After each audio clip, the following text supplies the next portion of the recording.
Hello and welcome back to another video.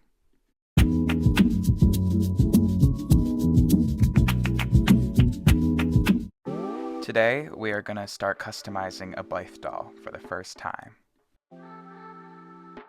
I've had this doll for a while as is, but I've really been wanting to customize her as I've been following the Blythe doll customization community for a minute. I get really inspired and I can't wait to start working on this project. From the videos that I've watched, the first thing that we need to do is remove these screws in the back of her head and basically just start fully taking her apart.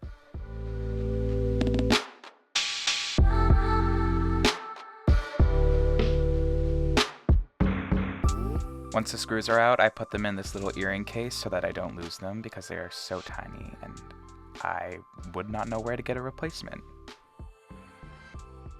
This part kind of scared me a little because you have to put a lot of pressure in order to just like crack her head open, but eventually the side of the head split and I was able to remove her faceplate from the rest of her body. There is a little spring, but honestly you don't need to worry about that. To continue disassembling her, there were some more tiny screws that I needed to take out.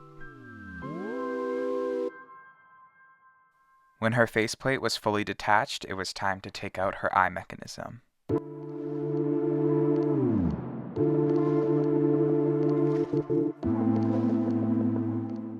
The plastic is very different on her face than any of the vinyl dolls that I've been used to working on, so we need to begin by sanding down her face. I decided to do this process outside while also wearing a mask because I didn't want to breathe in any of the plastic particles while sanding the doll. This is my first time doing anything like this, so I tried to take it pretty slow.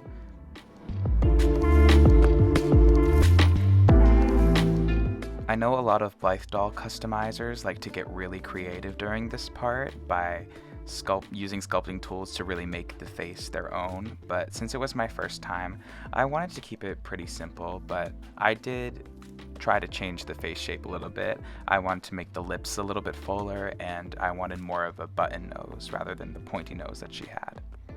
Also, my carving tools were from the Dollar Tree, so I think getting some better ones might help me in the future. Once the faceplate and the eyes and the back of the head are all sanded and matte, it's time to spray it with a sealant. I will be using Mr. Super Clear, as I have used in many of my past customs. I wanted this doll to incorporate a lot more soft pastels rather than the harsh watercolor pencils, so I started by using a lot of pinks to blush up her cheeks and her nose and also her lips.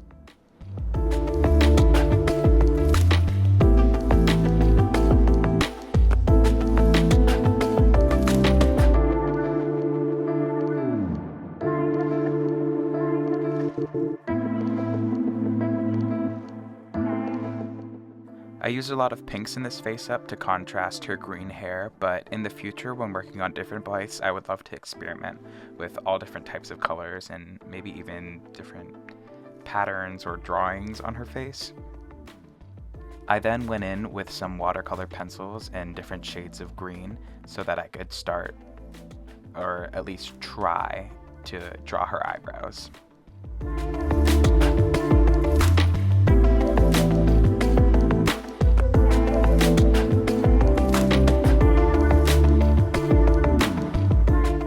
As you could see, it took a couple tries to find out what I really wanted her eyebrow shape to be.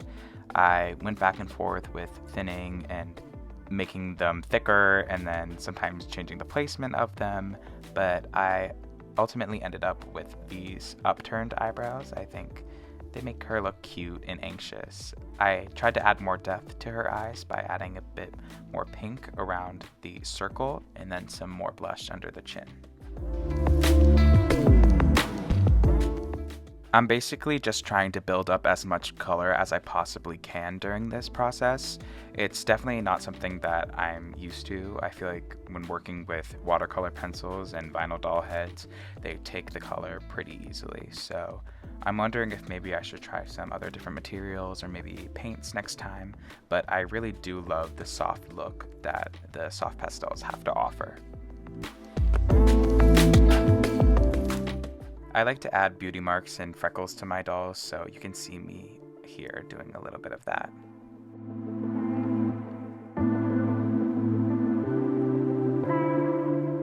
Once I am done with her face up and I've sealed it one last time with Mr. Super Clear, I'm using this Liquitex medium varnish to add some gloss to her lips.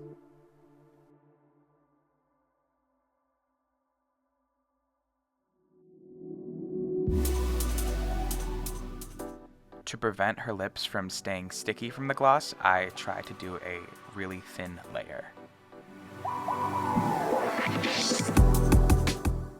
This next part, I will be doing the back of her head. While watching a lot of videos in the Blythe doll customizing community, whether it's on YouTube or TikTok or Instagram, I've seen across the board these basically murals that people paint on the back of their dolls' heads, and I just think that is so fun and adds so much character and story to each different doll.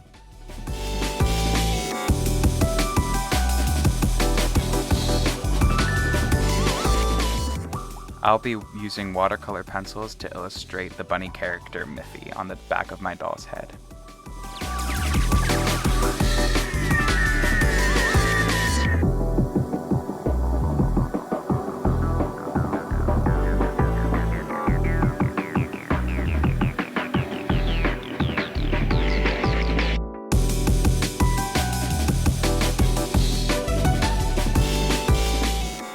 This is probably one of my favorite things to see when other people are customizing their Blythe dolls. I think the portraits that people do are absolutely incredible.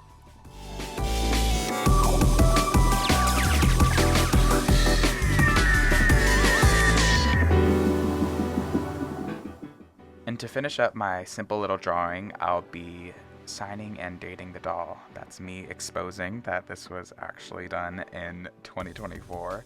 This footage is actually pretty old. It's from July, as you might be able to tell by the little tan I have on my hands. The next thing to tackle was the doll's eyelids. Again, I'm keeping this pretty simple. I think overall I wanted a simplistic vibe for my doll, but I shaved off some soft pastels and was trying to layer that on top of the eyelids. Ultimately, it wasn't building up the way I wanted to, so I just switched to acrylic paints and then used different shades of pink to add dimension. Next up, it was time to paint these eye chips. I went to the craft store and picked up some new paints. I got these two pearlescent colors, one in white and one in green, and then this multi-pack of metallic paints. I thought this would be really fun to add to the eyes to really make them seem alive. I know a lot of people go pretty crazy with the designs that they do in the Blythe's eyes, but once again, I'm going back to that simplistic kind of style, and the way that I'm able to paint these chips is I put them on a roll of painter's tape because they're really hard to paint when you just have them on your desk because the glass eye will slip around. Next up, it's time to remove the old eye chips from the eye mechanism. The way that you do this is actually by using glue sticks and a lighter and melting the end and just pushing them on top of the old eye chips and waiting for it to dry. Ripping out the old eye chips is actually one of the most satisfying parts. I don't know why, it just kind of is.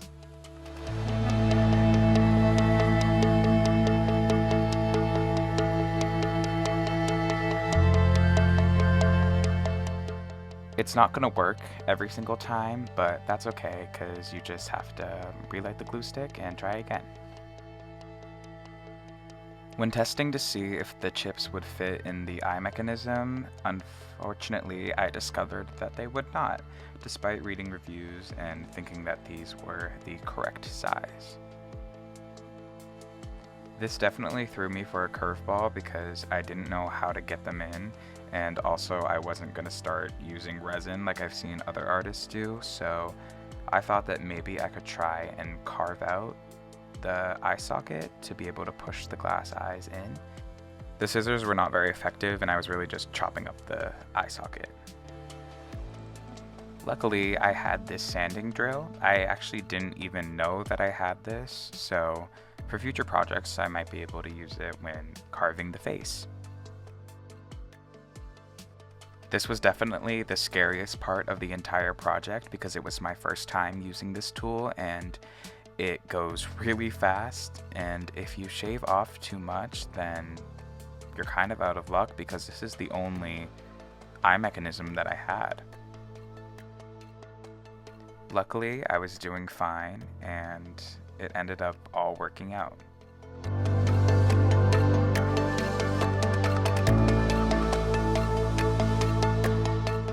The sanding gun, if that's what you call it, kind of leaves a rough edge, so I used the finer grits of sanding paper to smooth out the eyes.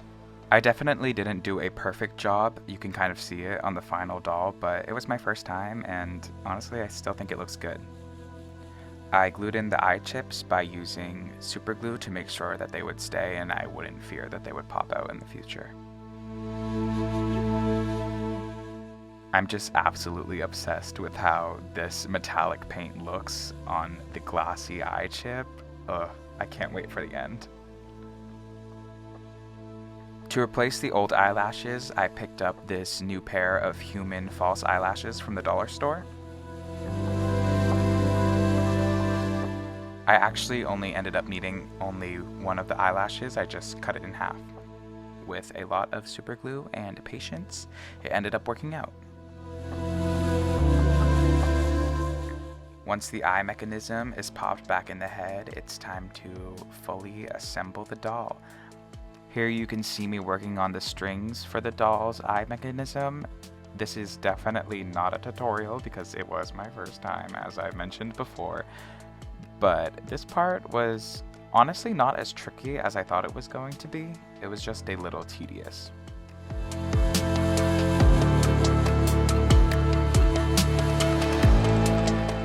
I really love her soft green long hair, but I didn't like how shiny and almost greasy it felt. In attempts to fix this issue, I tried using this dry shampoo.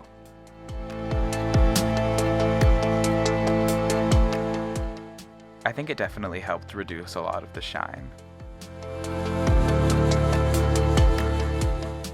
Luckily, I had saved those small screws from earlier and I was able to reconnect the doll and put her back together.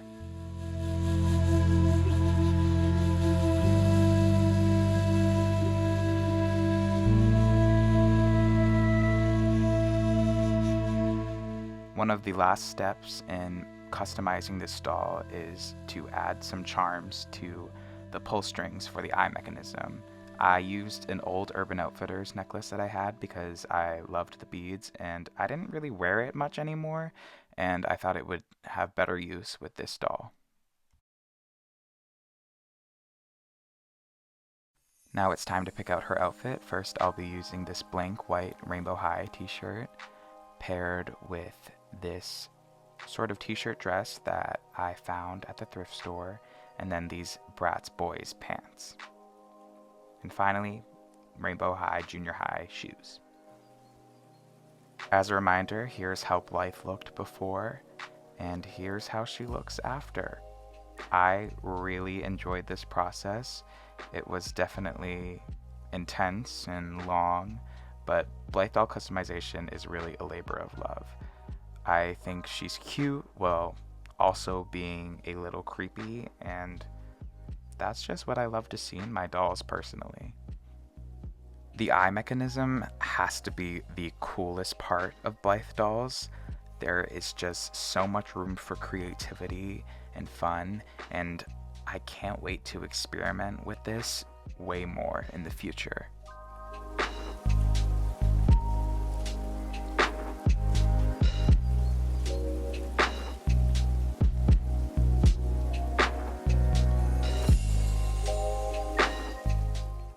I think I'm gonna keep her name to be Blythe.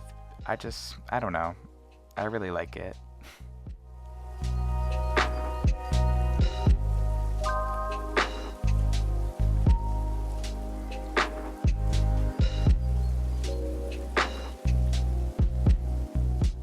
I really hope you guys enjoyed coming along with me on this process, and I'll see you in the next one. Bye!